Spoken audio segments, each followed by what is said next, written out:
Today I'll be performing forecasting using ARIMA model.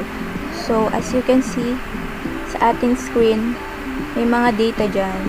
So itong data na ito ay nakuha ko from air passenger. So naka-ready na yung T-table, month, year, and then yung mga passengers, and then yung date string natin.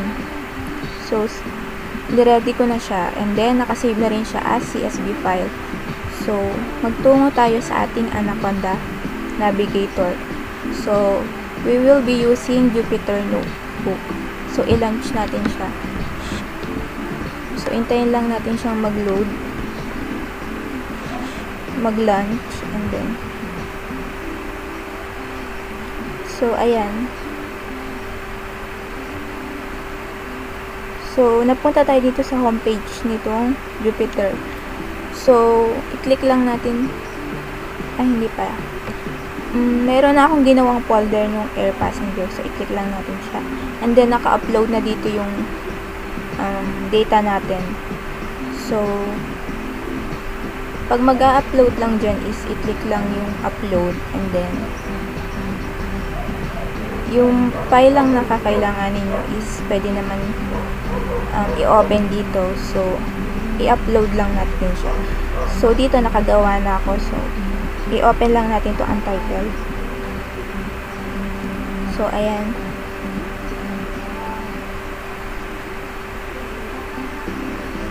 So ayan, nandito tayo sa Jupyter Notebook. So as you can see, may mga naka-import or naka-type na mga code na dyan. So gagawin ko na lang is i-perform ko yung bawat cell. So in-import ko yung pandas as PD, and then i-run natin to. So sunod na cell is dinata frame natin yung air passengers, and then i-read na ni pandas yung CSV. So dito sa string argument ay itatype natin yung pangalan ng file natin. So air passenger. So kailangan katulad siya nung title na ginawa natin doon sa ating file para hindi siya mag-error.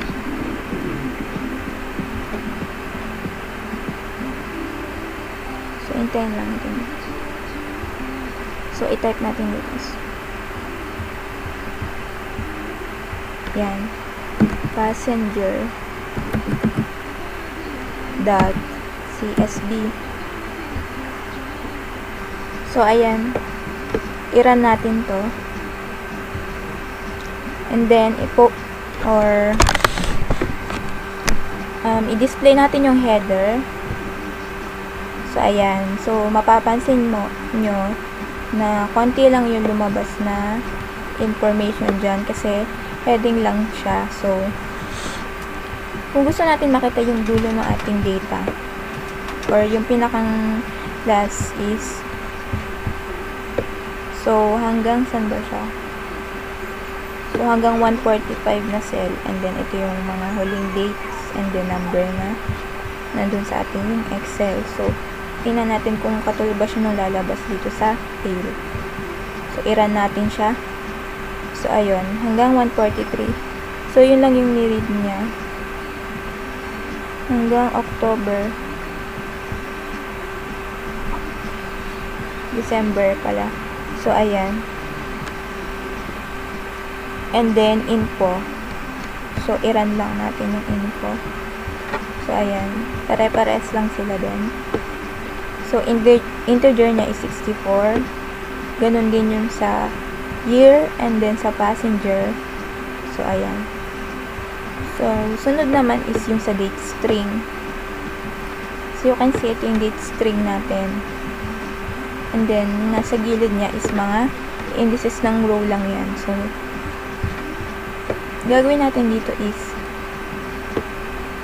yung date string or yung date, gagawa tayo ng date natin. So wala pa siyang column dito, so gagawa natin siya. So i-run natin to, and then ayun, nag-run na siya. And then yung head naman, so tingnan natin. So ayan, nagkaroon na ng date. So, nakaayos na yung date natin. And then, susunod na gagawin natin dyan is yung column na date natin is ilalagay natin dito. So, sasabihin natin sa index na yung date natin is yun yung gagawin natin dito. So, ilalagay natin siya sa index. So, ayun. So, lumabas na yung info and then i-run lang natin ulit itong air passenger na yung dates na yung gagawa tayong date gamit yung date string. So, i-run natin siya and then ayan na yung header. So, next is import na natin yung numpy and then ito. So, gagawin natin index yung column ng date. So, i-run lang. And then, i-display natin yung header. So, ayan. So, nawala na yung ibang indices dito. So, napalitan ng itong date ang napunta dito. So, ayan. So, nakaayos na din siya. Sunod naman, sinapin natin dito sa cell na to na yung frequency is month start kasi lahat sila is nagsisimula lang sa lahat ng first day ng month. So, January 1, February 1, March 1, April, and then May. So, lahat siya is nagsisimula sa first day ng month. And then, i-run natin to. So, import na natin yung matplotlib. So, gagamitin natin yung pyplot galing sa matplotlib. And then, i-run natin tong cell. And then, dito, so, nakalagay na dyan is yung passengers, yung parang ipa-plot niya. And then, fig size is 20 and then 5. So, yung title natin is monthly air passengers kasi monthly siya. And then, size 24. So, tingnan natin yung ating chart. So, ayan. So, lumabas na trend and seasonality yung ating data. So, dito naman yung seasonal decompose, i-import natin siya. So, i-run natin yun. So, makikita natin dito yung mga model. So, result equals seasonal decompose and then yung mga data is yung passengers and then model natin is additive kasi ano siya, seasonal and then trend. So, i-plot tingnan natin yung result. So, hintayin lang natin siya mag-loading. So, ayan, lumabas yung mga seasonality siya and then trend yung ating data. Next naman is gagamitin na natin yung auto arima. So, make sure na na-install nyo na sa inyong Python yung ating PMD arima para bago gamitin siya dito sa ating Jupyter Notebook. So, i-run na natin siya. So, dito lalabas yung pinakang result ng ating object. So, lagyan pala ng title natin itong ating folder. So, lagyan natin is air passenger.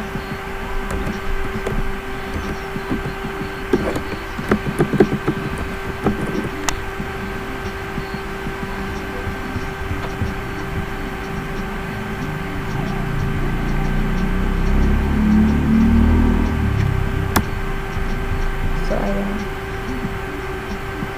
Rename natin siya na. So, lagyan natin pala.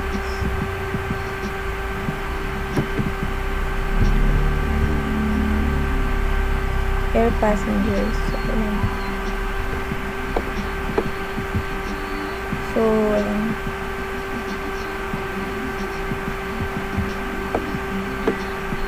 So, hintayin lang natin. Ayan. So, i-run na rin natin itong cell na to. So, hintayin lang natin siya mag-loading. So, So, ayan. So, sinabi natin na seasonal siya. So, true yun kasi seasonal naman yung ating data, and then month 12 kasi every month siya nauulit. So, ang i-return nitong ginamit natin code na to is yung pinaka magandang model ng ating data. So, lalabas dyan. So, ayan. So, ito yung model natin. So, yung sa Remax natin is, ayan yung naging result. So, next cell is i-type natin yung len. So, len. And then, data frame air passenger. So, passengers. So, ayan. So, yung len, yun yung dami ng row or yung data natin. So, i-run natin. So, ayun, 144. So, next cell is yung 144 is ima-minus natin siya sa 12. So, 144 minus 12. So, ayan. So, yun yung lumabas na output. 132. So, kaya 132 yung ginamit natin dyan is start siya ng, so, nag-start siya, start to 132. So, ginamit natin variable yung training, and then in-equals natin siya sa data frame dun sa air passengers. So, i-run natin tong cell na to. So, i-display natin siya. So, gamitin natin yung data frame na training para makita yung ating data frame. So, ayan. So, ayun yung naging result. So, dito naman tayo sa data frame test. So, yun yung variable natin. In-equals natin siya sa data frame. And then, sa passenger. And then, ano siya. So, mula 32 hanggang 144. And then, ano natin siya. I-run na natin itong. So, ayun yung naging output niya. So, next naman natin, import natin yung sa Remax. So, from statmodels.tsa.statespace.sarimax. So, import natin yung sa Remax. And then, i-run natin siya. So, dito sa next cell is tinype natin yung ating model. So, yung data frame training natin is yung air passenger. So, inayos na rin yung order ng galing dun sa result ng ating ARIMA. So, yung result and then summary. So, i-run na natin to. So, ayan na yung naging result. So, next naman is yung obtain predicted values. So, sabi dito, yung start is magiging equal siya sa, so, yung len nung ating data frame na training is 132.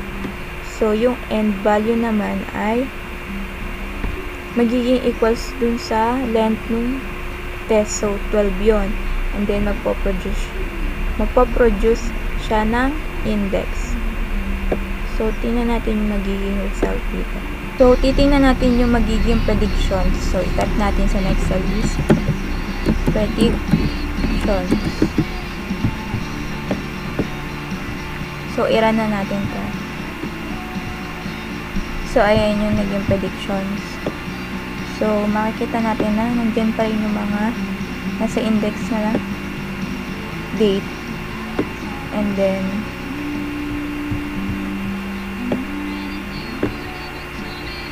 na-run ko na rin itong predicted and then expected. So, length ng prediction. So, inirint yung predictions and then data frame test. So, next naman is magpa-plot tayo. So, magkikreate tayo ng chart na magkakasama yung expected and actual values at yung predicted nung resulta nung sa Remax. So, tinype ko na dyan. So, yung title is Monthly Air Passengers and then nandun na rin yung prediction. So, i-run na natin to. So, ayan yung lumabas. So, ito yung chart natin. So, yung passengers is itong blue line and then yung sa Remax is yung yung yellow line. So, yung passenger yung blue lines.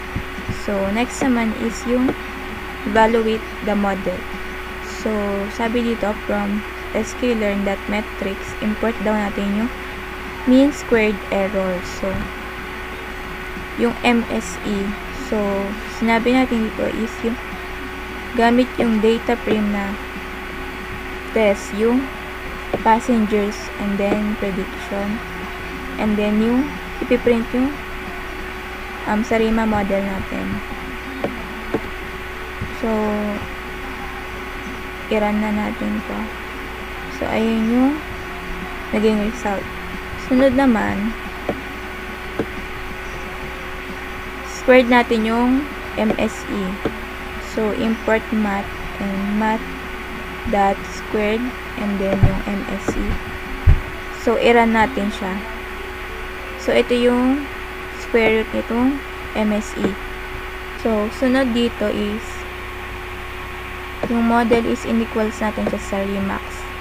And then, ginamit natin yung passengers. So, yung FCAS is naka-equal siya dun sa result ng predict. And then, data frame na passengers, yung length. So, yung rename natin is yung Sarima model natin. So, i-run natin to. I-run na natin tong forecast. So, ayan yung result. So, ito yung 12 months ahead. Ito yung magiging future. So, ito namang last is yung forecast.toCSV. So, sinasave nitong magbigay lang tayo ng file name and then isasave nito yung data dito sa file na to. So, yun lang. So, yun lang yung paggagawa ng forecast using Arima model.